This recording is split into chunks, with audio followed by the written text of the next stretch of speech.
आज का video is going to be about 3 different side dips जिन्हें हम लोग चटनियाँ कहते हैं। हाय माय फ्रेंड्स, स्वागत है आप सभी का मेरे चैनल पर। आज की डेट में मैं आप लोगों के लिए एक बहुत ही इंटरेस्टिंग वीडियो लेके आई हूँ। साइड डिप्स की हेल्प से खाने का फ्लेवर जो है वो बढ़ जाता है, काफ़ी ज़्यादा बढ़ जाता है। ये बहुत इंपॉर्टेंट होती हैं इंडियन क्विजीन में। होपफुली आप लोगों को आज का वीडियो प्रोडक्टिव लगेगा क्योंकि मैं आप लोगों के साथ 3 साइड डिप्स शेयर करने वाली हूँ। तो आइए शुरू करते हैं। सबसे पहले मैं बनाऊंगी आप लोगों के लिए तंदूरी चीज़ों के साथ में यूज़ की जाने वाली साइड डिप जो कि दही के साथ बनती है।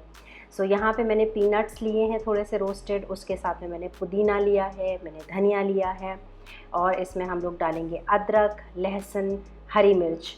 और इन चीज़ों को आप अगर ध्यान रखेंगे, थोड़ा बैलेंस का अगर आप ध्यान रखेंगे तो ट्रस्ट में ये बिल्कुल मार्केट जैसी बनती हैं और ये बहुत टेस्टी लगती हैं। तो इसमें मैंने काला नमक, नॉर्मल नमक, काली मिर्च और आइस डाली है। इन चीज़ों के साथ हम इसे ब्लेंड कर लेंगे और फिर इसमें हम लोग दही डालेंगे। यहाँ मैंने 2 बड़े टेबल स्पून इसमें दही डाला है और उसको दोबारा ब्लेंड कर लेंगे दही के साथ में।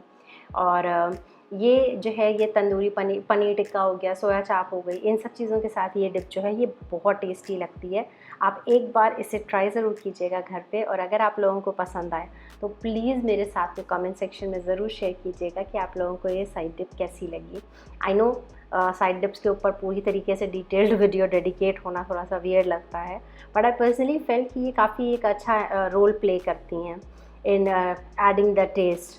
सेकेंड वाली साइड डिप के लिए यहाँ मैं आप लोगों के लिए लेके आई हूँ एक ऐसी साइड डिप जिसे आप पराठों के साथ सर्व कर सकते हैं, चटनी के साथ, सॉरी चटनी तो खुद ही है, पकौड़ियों के साथ सर्व कर सकते हैं, स्पेशली आलू और प्याज की पकौड़ी के साथ। यहाँ मैंने धनिया ली है, पुदीना लिया है, हरी मिर्च ली है, लहसुन ली है, चने की दाल ली है। आप चाहें तो चना दाल रोस्ट कर लीजिए, मैंने रोस्ट नहीं की है यहाँ पर।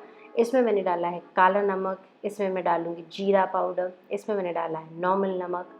इसके बाद में हम लोग इसमें रखेंगे 2 से 3 ice cubes. Ice cubes actually blend करने में आसान कर देते हैं, इसलिए डाले जाते हैं। अब खट्टा करने के लिए आपके पास 2 ऑप्शंस हैं। आप कंफर्टेबल हो तो आप इसमें टमाटर डाल दीजिए, नहीं कंफर्टेबल हो तो आप इसमें नींबू डाल दीजिए। यहाँ मैंने इसमें नींबू का इस्तेमाल किया है। एक पूरा बड़े साइज़ का नींबू मैंने इसमें डाल दिया और विवान को पता नहीं क्या शौक है, वो नींबू बहुत खाता है। वो लेकर के चला गया यहाँ से, क्यूट लग रहा था ना हैंड उसका। एनी हाउ यहाँ पे हम लोगों ने अपनी चटनी को ग्राइंड कर लिया है। इसे आप स्टोर करके हफ्ते भर के लिए रख सकते हैं और बस एयर टाइट कंटेनर होना चाहिए आपका। थर्ड जो और लास्ट जो डिप है वो मैंने सोचा है खट्टी मीठी इमली की चटनी बना लेते हैं, टेस्टी लगेगी। यहाँ पे मैंने इमली को ओवरनाइट सोक करके रखा था। इंस्टेंटली अगर आपको सोक करना हो तो गुनगुने पानी में 20 मिनट के लिए इमली को सोक कर दीजिए। ये ओवरनाइट सोक्ड इमली है, इसे हम लोग स्ट्रेन करेंगे थोड़ा सा एडिशनल वाटर के साथ में और उसके बाद में मैश कर लेंगे। शेल्स, आइडिया ये है कि शेल्स ऊपर रह जाए और इमली का पल्प जो है वो नीचे आ जाए। इसके बाद में हम लोग इसमें ऐड करेंगे शुगर। अब आपको अगर ज़्यादा खट्टी ये चटनी पसंद है तो शुगर कम डालिएगा, वरना वाइस से वर्सा कर दीजिएगा। यहाँ मैंने ऐड किया जीरा पाउडर, लाल मिर्च पाउडर। आप इसमें खजूर भी ऐड कर सकते हैं पल्प किया हुआ, बट मैंने डेली यूज़ के हिसाब से बनाया था तो मैंने खजूर नहीं डाला। काली मिर्च डाली है मैंने, सौंठ डाली है इसमें, और मैंने यहाँ पर इसमें काला नमक और नॉर्मल नमक दोनों तरीके के नमक को यूज़ किया है। ये टेस्टी बहुत बनती है। आप इसमें नॉर्मली जो ड्राई फ्रूट्स होते हैं वो भी डाल सकते हैं।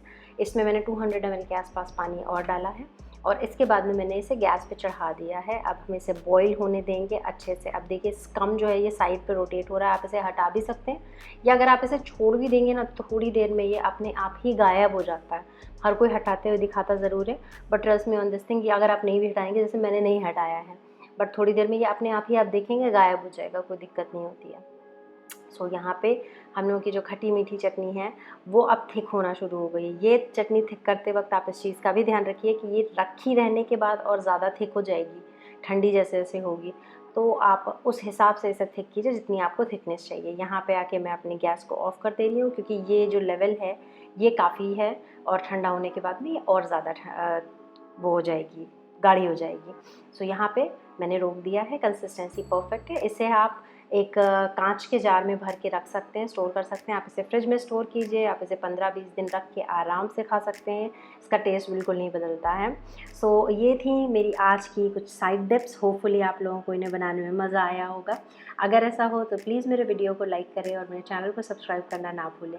मैं मिलूँगी आपसे अपने अगले वीडियो में, तब तक के लिए stay blessed and take very good care of yourself. Bye bye.